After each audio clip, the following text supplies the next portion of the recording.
इससे पहले जो बीएड कर चुके हैं कहाँ जाए, इससे पहले जो बीएड कर चुके हैं सरकार उनको सभी को शामिल करे। जो 2018 से लेकर 2023 तक जो भी एडमिशन ले चुका है गजट को देख के, क्योंकि वो सरकारी गजट, अगर सरकारी गजट पे ही हम विश्वास करके आज फैसला लिए थे तो फिर किस चीज़ पे हम विश्वास करें? फिर तो हर एक गजट पहले सुप्रीम कोर्ट में वेरीफाई होना चाहिए, फिर जाके बच्चा एडमिशन ले। इसका तो मतलब यही हो गया सरकार पे ही अब विश्वास ही नहीं है कि क्या उसका गजट सही है या नहीं। और सुप्रीम कोर्ट के जजमेंट के अकॉर्डिंग अगर एक कोर्स यही तय करेगा कि एक शिक्षक की योग्यता क्या है, तो फिर तो आप बच्चों को कोर्स कराइए और टीचर बनाइए। फिर यूपी टेट, सी टेट और सुपर टेट जैसी परीक्षाएं कराने की क्या जरूरत है? जब यूपी टेट का एग्जाम एक बीएड वाला क्वालिफाई कर सकता है तो इसका मतलब उसके पास शिक्षक की पात्रता है। यूपी टेट का एग्जाम क्या है? शिक्षक पात्रता पेपर। तो शिक्षक की पात्रता मेरे पास यूपी टेट के एग्जाम आ गई तो फिर मैं शिक्षक के लिए एलिजिबल क्यों नहीं हूँ, है ना? सी टेट का एग्जाम जब मैं क्वालिफाई करता हूँ तो इसका मतलब मैं एलिजिबल हूँ। बीएड के बाद डीएलएड तो कर नहीं सकते हैं। बीएड के बाद डीएलएड हम क्यों करेंगे? जब बीएड की डिग्री है वो डिप्लोमा है तो मैं डिप्लोमा में क्यों अपने पैसे खर्च करूंगा? तो यहाँ पर बैठी हुई हैं बीएड के डिमांड को लेकर, आपकी क्या समस्या है? आप लोगों को ऐसा क्यों लगा कि हमारे साथ जो अन्याय हो रहा है? सर मैंने बीकॉम और बीएड किया है। अगर बीएड का एनसीटी का गजट 2018 नहीं आता तो मैं बीटीसी ही करती, लेकिन गजट देख के मैंने बीएड किया कि पीआरटी में मैं एलिजिबल हो जाऊंगी इससे भी। और मेरे पास पीआरटी के अलावा कोई ऑप्शन ही नहीं है। अगर ये बीएड हटा देते हैं तो मैं तो कहीं की नहीं रहूँगी, मेरी तो डिग्री ही रद्दी है एकदम। और मैंने 5 साल मतलब 2020-22 से मैंने बीएड किया है। उसके बाद सीटेट क्वालिफाई किया, केवीएस पीआरटी भी दिया और बीपीएससी का भी एग्जाम दिया, बस इस होप में कि अब जॉब लग जाएगी। लेकिन ये सारी चीज़ों पे पानी फिरता दिख रहा है और बहुत ज़्यादा परेशान है हम सब। सरकार से क्या डिमांड करेंगे? हम चाहते हैं कि बीएड वालों को जो 2018 के बाद से किए हैं उनको शामिल करें पीआरटी में या फिर अध्यादेश लाए, हमारा भला करें, हमारे साथ अन्याय ना हो बस। धोखाधड़ी नहीं चलेगी, नहीं चलेगी, नहीं चलेगी। बीएड एकता जिंदाबाद, जिंदाबाद, जिंदाबाद। अध्यादेश जारी करो, जारी करो, जारी करो। जो कहना चाहते हैं आप लोग क्यों यहाँ पर धरने पर? जी सर, पहले तो आप लोग का शुक्रिया कि हमारी आवाज़ उठा रहे हैं आप लोग। सर देखिए, हम बीएड धारी हैं। 28 जून 2018 को भारत सरकार की जो संवैधानिक संस्था एनसीटी है, जो कि ये गाइडलाइंस और नॉर्म्स बनाती है कि किस क्लास के लिए कौन सा शिक्षक होगा और उसकी क्या योग्यता होगी, उसने एक गजट निकाला। उसमें कहा गया कि जो बीएड धारी हैं वो भी प्राइमरी में 1 to 5 के लिए योग्यता रखते हैं। बीएड करने के बाद उन्हें प्राथमिक में शामिल कर दिया जाएगा। फिर 11 अगस्त 2023 को माननीय सुप्रीम कोर्ट का जजमेंट आता है जिसमें ये कहा जाता है कि नहीं, बीएड धारी जो है वो प्राइमरी के लिए एलिजिबल नहीं है, ये बच्चों को पढ़ाने के लिए योग्य नहीं है और उनका फंडामेंटल राइट्स का वायलेशन हो रहा है। तो उस पर हमारी सीधी सी यही मांग है कि हम भारत सरकार के चूंकि नागरिक है, पढ़े लिखे इंसान हैं, अगर कोई संवैधानिक संस्था एक राजपत्र पे राजपत्रित नियम बनाती है और उसको लाखों करोड़ों बीएड धारी फॉलो करके बीएड करते हैं इस उम्मीद में कि बीएड करने के बाद, चूंकि देखिए पहले मैं ये क्लियर कर दूं कि प्राइमरी में जो भर्तियां आती हैं हर स्टेट में वो काफ़ी संख्या में आती हैं, 70,000 80,000 की संख्या में।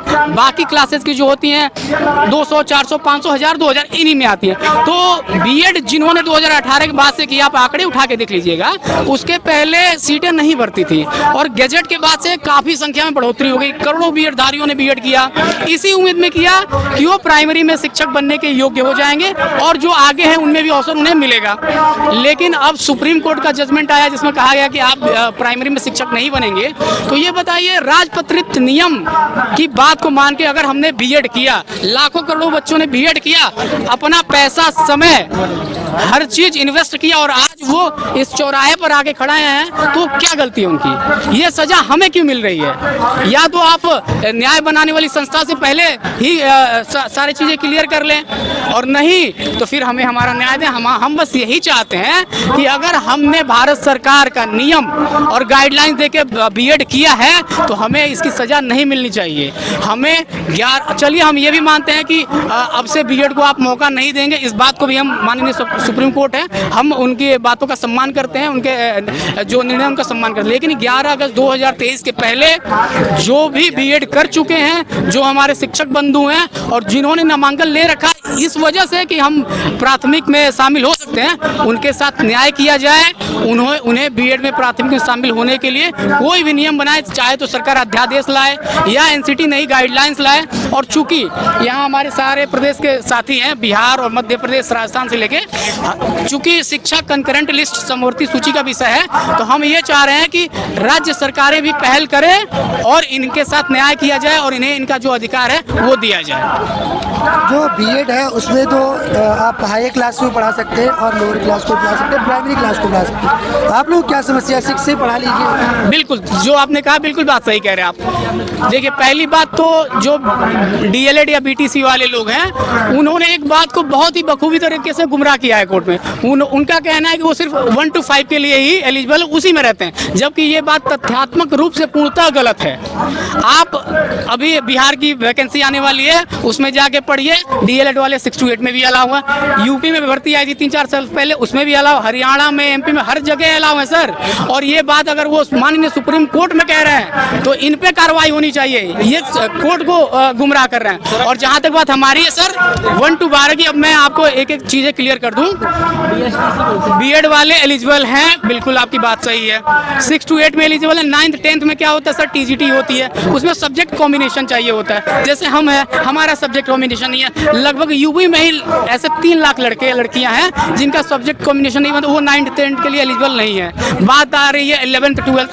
सर 11th 12th होता है पीजीटी, पीजीटी के लिए चाहिए पीजी। आप हमारे यूपी में आइए, आपको ना बीएड चाहिए ना बीटीसी चाहिए। अगर आपने पीजी किया है, आप पीजीटी में करिए, लेक्चरर बनिए, 11th 12th पढ़ाइए।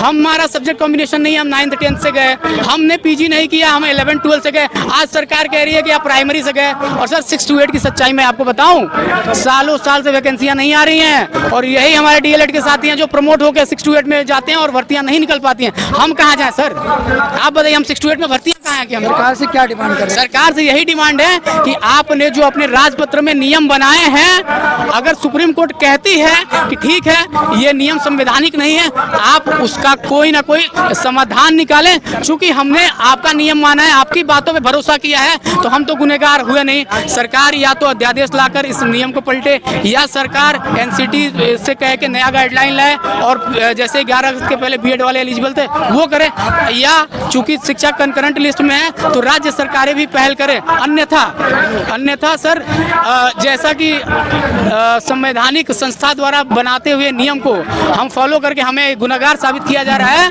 तो हम फिर यही कहना चाहेंगे कि आज के बाद से जितनी संस्थाएं हैं जो भी नियम बनाती हैं, हम उन्हें फॉलो करने के लिए बाध्य कैसे हो सकते हैं? हम भी कह सकते हैं कि हम आपका कोई नियम कानून का पालन नहीं करेंगे। हमारे पिताजी, हम जो टैक्स देते हैं हम वो नहीं भरेंगे, हम जो हाईवे पे चलते हैं टोल देते हैं वो हम नहीं देंगे। हम क्यों देंगे? कल को कोई चैलेंज कर देगा, उसको आप कहेंगे असंवैधानिक था, तो हम क्यों दें? अच्छा ये बताइए सर, हम शिक्षक अभ्यर्थी हैं जो बीए किए हैं, बीएससी किए हैं, आप उनसे उम्मीद करते हो कि कोई सरकार नियम बनाती है उसकी पहले हम संवैधानिक सत्यता की जांच कर लें? आप ये उम्मीद करते हो इस देश में जहां 74 ओवरऑल लिटरेसी रेट है सर, बिहार जैसे स्टेट में तो सर 65% भी नहीं है। आप वहाँ के नागरिकों से ये उम्मीद करते हैं कि पहले हर नियम की संवैधानिक सत्यता को जांचे, उसके बाद फॉलो करें। तो सर हमारी सीधी सी मांग है कि अगर आज हम गुनहगार साबित होते हैं तो हमारी सीधे ये कहना है कि हम आज के बाद से सरकार का कोई भी नियम मानने के लिए बाध्य नहीं होंगे।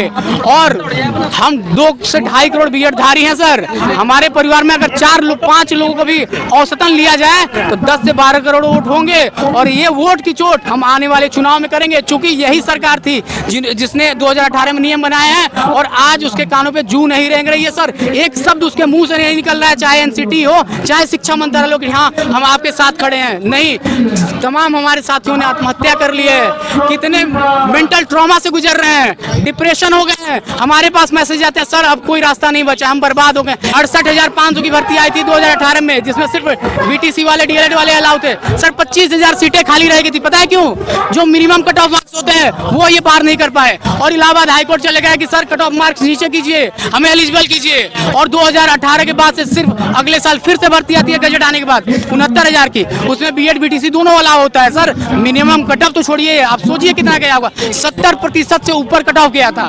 और ये क्वालिटी एजुकेशन। सबसे पहले तो कहना चाहेंगे कि एनसीटी एक स्वतंत्र निकाय है, स्वतंत्र निकाय है, और एनसीटी के गजट खारिज हुआ है, और उस गजट को देख करके जो लाखों बीएडधारी बीएड किए हैं उनका क्या कसूर है? जो गलती किया है, आप एनसीटी के गुनाह को छुपाने के लिए लाखों बीएडधारियों को सजा दे रहे हैं। इससे अच्छा जहर दे दीजिए ना कि वो मौत के मुंह में सो जाए। आप मतलब साक्षर बना करके उन्हें मार रहे हैं, क्या समझ रहे हैं? बड़ी चीजें ये है कि एनसीटी के गजट खारिज हुआ है तो एनसीटी एक स्वतंत्र निकाय है, और उसमें भारत सरकार ने बड़ा अड़ंगा लगाया, कुछ उसमें कानून बनाने में उनका कुछ रोल रहा है। तो भारत सरकार उस चीज को हटा करके प्राइमरी में यानी पीआरटी में बीएड को शामिल करने के लिए कोई अलग से कानून बनाए, अलग से गजट बनाए। लेकिन अगर पीआरटी से अगर बीएड वालों को बाहर करते हैं तो उनके साथ अन्याय हो रहा है। बीएड वाले के पास अब कोई रास्ता नहीं होता है। और जो नया शिक्षा नीति आया है एनईपी 2020, उसमें तो कोई डीएलएड का जिक्र भी नहीं है।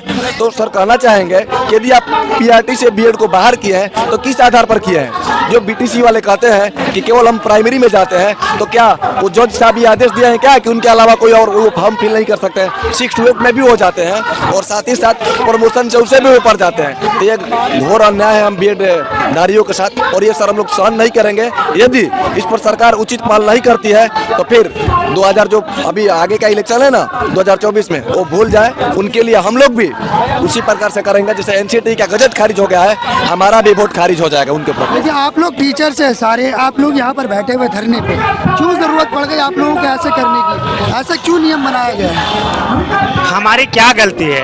हमने एनसीटी के नॉर्म्स के अनुसार बीएड किया, लाखों खर्च किए, कीमती समय जाया किया, एग्जामिशंस दिए। अब एक बैक हमें कहा जा रहा है कि जिस एनसीटी के गजट के अकॉर्डिंग आपने बीएड की डिग्री ली थी वही गजट सेट असाइड है, निरस्त है। तो वो गजट बनाने वाले उसके दोषी हैं, हमारी क्या दोष है? तो हमारा स्पष्ट रूप से यही मानना है कि यदि उस एनसीटी के गजट में खामियां थी तो उस खामी को दूर करके सरकार तुरंत दूसरा गजट लाए, और यदि नहीं तो हम लोग के लिए जो हमारी संख्या पूरे देश में करीब 50 लाख है, तो 50 लाख युवा बेरोजगार शिक्षकों के लिए आप तुरंत अध्यादेश लाएं ताकि हमारा भविष्य सुरक्षित हो और हम पीआरटी में भी एलिजिबल हो सके।